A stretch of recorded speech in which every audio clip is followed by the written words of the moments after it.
Hello, അസ്സാം വലൈക്കും. ഇന്നത്തെ ദിവസത്തിലേക്ക് കൂട്ടുകാർക്ക് എല്ലാവർക്കും സ്വാഗതം. രാവിലെ തന്നെ ചായ കുടിയൊക്കെ കഴിഞ്ഞു. ചോറ് ഇവിടെ തിളക്കുന്നുണ്ട്. പിന്നെ കറി ഉണ്ടാക്കാൻ വേണ്ടിയിട്ട് ഇന്ന് ചിക്കൻ തേങ്ങ പാൽ വെക്കാമെന്നാണ് വിചാരിച്ചത്. ചട്ടി നല്ലപോലെ ചൂടാകുന്നുണ്ട്. ഇഞ്ചി, പച്ചമുളക്, തക്കാളി, പിന്നെ തേങ്ങയുടെ 2-ാം പാല്, 1-ാം പാല്, ചിക്കൻ. അപ്പം നമുക്ക് കറി ഉണ്ടാക്കി തുടങ്ങിയാലോ? ചോറ് നല്ല പോലെ ഇവിടുന്ന് തിളച്ചതിന്റെ ശേഷം അപ്പുറത്തേക്ക് ഞാൻ മാറ്റി വെച്ചു. അപ്പം നമ്മുടെ ചട്ടി ഇവിടെ ചൂടായി. ഞാൻ അതിൽ വെളിച്ചെണ്ണ ഒഴിച്ചു കൊടുത്ത് ചിക്കൻ കറിയൊക്കെ ഉണ്ടാക്കുമ്പോൾ വെളിച്ചെണ്ണയിലാണ് ഉണ്ടാക്കാറ്. അപ്പോൾ 2 മീഡിയം സൈസ് തക്കാളി ഉള്ളി കട്ട് ചെയ്ത് ഇട്ട് കൊടുക്കാം. പിന്നെ എന്താ പറയാ, ചിക്കൻ കറി ഉണ്ടാക്കുന്നതെല്ലാം എല്ലാവർക്കും അറിയാം. എങ്കിലും രാവിലെ തന്നെ എന്താ പറയാ, തിരക്ക് പിടിച്ച ദിവസത്തിലും നമ്മൾ അടുപ്പിൽ തന്നെ പാചകം ചെയ്യുന്നു. അത് കൂട്ടുകാർക്ക് ഷെയർ ചെയ്യാമെന്ന് വിചാരിച്ചു. നമുക്ക് ഇത് ആദ്യമൊക്കെ ഭയങ്കര ബുദ്ധിമുട്ടായിരുന്നു. കാരണം വിറകില്ലെങ്കിൽ ബുദ്ധിമുട്ട് തന്നെയാണ്. അപ്പം നല്ല ഉണങ്ങിയ വിറക് ഉള്ളത് കൊണ്ട് പെട്ടെന്ന് ഗ്യാസിനെക്കാട്ടിയും പെട്ടെന്നാവുന്നുണ്ട്. അതായത് ചോറ് ഇവിടുന്ന് നല്ലപോലെ തിളച്ചതിന് ശേഷം ഇപ്പുറത്തെ അടുപ്പിലോട്ട് മാറ്റാം. പിന്നെ ചൂടുവെള്ളം ഇപ്പുറത്തെ അടുപ്പിലോട്ട് മാറ്റാം. അപ്പോൾ നമ്മുടെ സവാള ഞാൻ ഇട്ട് കൊടുത്തു. ബ്രേക്ക്ഫാസ്റ്റ് ഞാനിവിടെ ഒറോട്ടിയാണ് ഉണ്ടാക്കിയിട്ടുള്ളത്. നമ്മുടെ സ്വന്തം ഒറോട്ടിയും ചിക്കൻ തേങ്ങാപ്പാൽ വെച്ച കറിയും. പിന്നെ ചോറിനും അതന്നെ എടുക്കുന്നത് കൊണ്ട് കുഴപ്പമൊന്നുമില്ല. എന്തെങ്കിലും വറവ്, ചീര, പയറ, അങ്ങനെ എന്തെങ്കിലും വറവുണ്ടാകും. പിന്നെ അച്ചാറ്, തൈര്, അങ്ങനെയൊക്കെ. ഇത് 8 മണിയാകുമ്പോഴത്തേക്ക് എൻ്റെ പരിപാടികളൊക്കെ കഴിയും. എനിക്ക് കറി ഉണ്ടാക്കി വെച്ചിട്ട് പിന്നെ അടിച്ചു വാരല്, ചെടിക്ക് വെള്ളം ഞാൻ വൈകുന്നേരമാണ്. ഞായറാഴ്ച മാത്രം രാവിലെയും വൈകുന്നേരവും ചെടിക്ക് വെള്ളം കൊടുക്കും. ബാക്കിയുള്ള ദിവസമൊക്കെ വൈകുന്നേരമാണ് ചെടിക്ക് വെള്ളം കൊടുക്കാറ്. അപ്പം നമ്മുടെ സവാള ഇവിടെ നല്ല ബ്രൗൺ കളറായി വന്നിട്ടുണ്ട്. ഇനി നമുക്ക് എടുത്തു വെച്ച ചിക്കനും കൂടി ചേർത്ത് കൊടുക്കാം. ചിക്കൻ മസാലയൊക്കെ പുരട്ടി വെച്ചതാണ്. മഞ്ഞൾപ്പൊടി, മല്ലിപ്പൊടി, മുളക് പൊടി, പിന്നെ ഗരം മസാല പൊടി, ഉപ്പ് എല്ലാം ചേർത്ത് വെച്ചിട്ടുള്ളതാണ്. ഇങ്ങനെ ഉണ്ടാക്കുമ്പോൾ കറിക്ക് ഒന്നും കൂടെ നല്ല ടേസ്റ്റ് കൂടും കേട്ടോ. മസാലയൊക്കെ പിടിച്ചിട്ട്, മസാലയും ഉപ്പും ഒക്കെ പിടിച്ചിട്ട്. ഇനി നമുക്ക് ഇതിലോട്ട് നമ്മൾ ചതച്ച് വെച്ച ഇഞ്ചി, വെളുത്തുള്ളി ഇട്ട് കൊടുക്കാം. ഇതിന്ന് കുറച്ച് നമ്മളിങ്ങനെ ഫ്രിഡ്ജിൽ ഉണ്ടാക്കിയിട്ട് വെക്കാറാണ് പതിവ്. അതായത് അപ്പം ചതക്കാനൊന്നും പോണ്ടല്ലോ, ഇങ്ങനെ ഉണ്ടാക്കി വെച്ചാൽ. ഇനി ഇതൊരു 5 മിനിറ്റ് അടച്ച് വേവിച്ചെടുക്കുക. എന്നിട്ട് നമുക്ക് തക്കാളി ചേർത്ത് കൊടുക്കാം. നിങ്ങളിങ്ങനെ ഉണ്ടാക്കലില്ലെങ്കിൽ ഒന്ന് ഇങ്ങനെ ഉണ്ടാക്കി നോക്കൂ. നല്ല ടേസ്റ്റിയാണ് കേട്ടോ. അപ്പോൾ ഞാനിവിടെ തക്കാളി, പച്ചമുളക്, കറിവേപ്പില എല്ലാം ഇട്ട് കൊടുത്തിട്ടുണ്ട്. തക്കാളിയൊക്കെ നല്ലപോലെ വെന്തിട്ടുണ്ട്. നമ്മുടെ ചിക്കനിലേക്ക് കടന്നിട്ട് ഞാനിത് നിങ്ങൾക്ക് ഷെയർ ചെയ്യാൻ കാരണം, ഇന്ന് വ്യത്യസ്തമായ രീതിയിലല്ലേ നമ്മൾ കറി ഉണ്ടാക്കുന്നത്. അതായത് മസാലയൊക്കെ പുരട്ടിയിട്ട്. അപ്പോൾ ഞാൻ വിചാരിച്ചു കൂട്ടുകാർക്കും കൂടി ഷെയർ ചെയ്യാമെന്ന്. ചിക്കൻ കറിയൊക്കെ ഒരുപാട് ചാനലിൽ ഇട്ടതാണ്.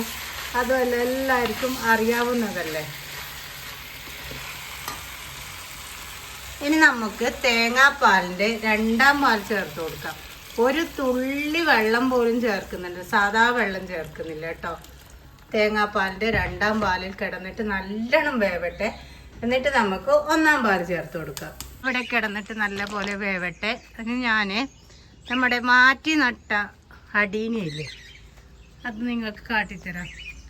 പിന്നെ യൂട്യൂബിലെല്ലാം പറയുന്നുണ്ടായിരുന്നു, ഇങ്ങനെ റിപ്പോർട്ട് ചെയ്തതിൻ്റെ ശേഷം ഇലയൊക്കെ മഞ്ഞ കളറായി പോയി, കോഡക്സ് ഒക്കെ നല്ല എന്താ പറയുക, ഒരു സ്മൂത്ത് പോലെയാവും. അപ്പം എൻ്റെ അതൊന്നും ആയിട്ടില്ല. മാഷാള്ള അടിപൊളിയായിട്ടുണ്ട്. പിന്നെ മുട്ടുണ്ടെങ്കിൽ അതെല്ലാം കൊഴിഞ്ഞു പോകും റിപ്പോർട്ട് ചെയ്യുമ്പം. എൻ്റെ മുട്ട് നിങ്ങൾ മിഞ്ഞാന്ന് കണ്ടതല്ലേ, ഇതിന്ന് അടിപൊളിയായിട്ട് വിരിഞ്ഞിട്ടുണ്ട്. മാഷാള്ള. അതിൻ്റെ അടുത്ത് തന്നെ ഞാനൊരു ഓർക്കിഡ് നട്ടിട്ടുണ്ട്.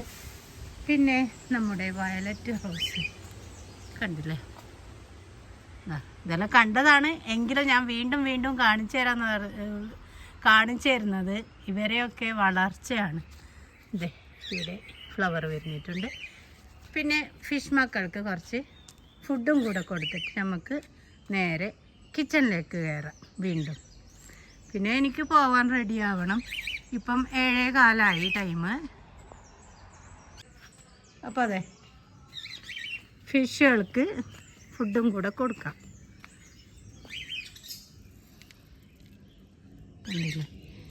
ഇട്ട് കൊടുക്കുമ്പോൾ അവർ കഴിക്കാനായിട്ട് വരും. ഇതൊക്കെയാണ് എൻ്റെ സന്തോഷം. എൻ്റെ സന്തോഷം കൂട്ടുകാർക്കും കൂടി ഷെയർ ചെയ്യുമ്പോൾ അതിലും ഏറെ സന്തോഷമാണ്.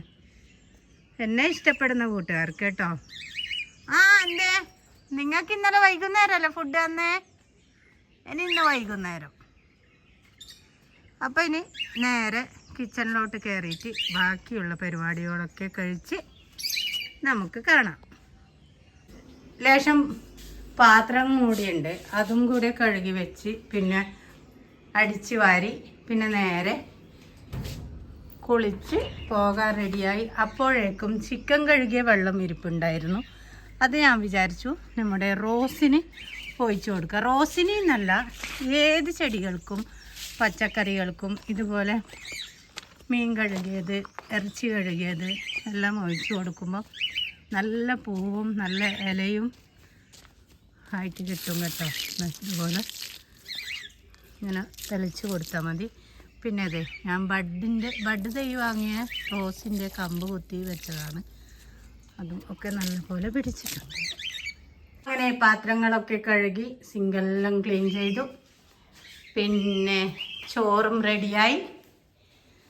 ചോറ് അവിടെ ഊറ്റി നമ്മുടെ കറി ഇവിടെ റെഡിയായിക്കൊണ്ടേയിരിക്കുകയാണ്.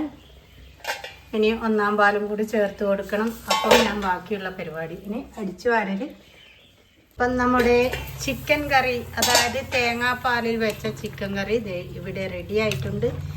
2-ാം പാൽ ചേർത്തത്. ഇനി നമുക്ക് 1-ാം പാൽ ചേർത്തിട്ട് ഇറക്കി വെക്കാം. നല്ല കട്ടിയിൽ 1-ാം പാൽ. അപ്പോൾ ഇന്നത്തെ വീഡിയോ കൂട്ടുകാർക്ക് എല്ലാവർക്കും ഇഷ്ടപ്പെട്ടെന്ന് വിചാരിക്കുന്നു. സമയം 7:30 മണിയായി. അപ്പോഴേക്കും എൻ്റെ എല്ലാ പണികളും കഴിഞ്ഞു. ഇനി ഞാൻ പോകാൻ നോക്കട്ടെ. അങ്ങനെ എൻ്റെ പണികളൊക്കെ കഴിഞ്ഞു. ഞാൻ പോവാൻ റെഡിയായി ഗൈസ്.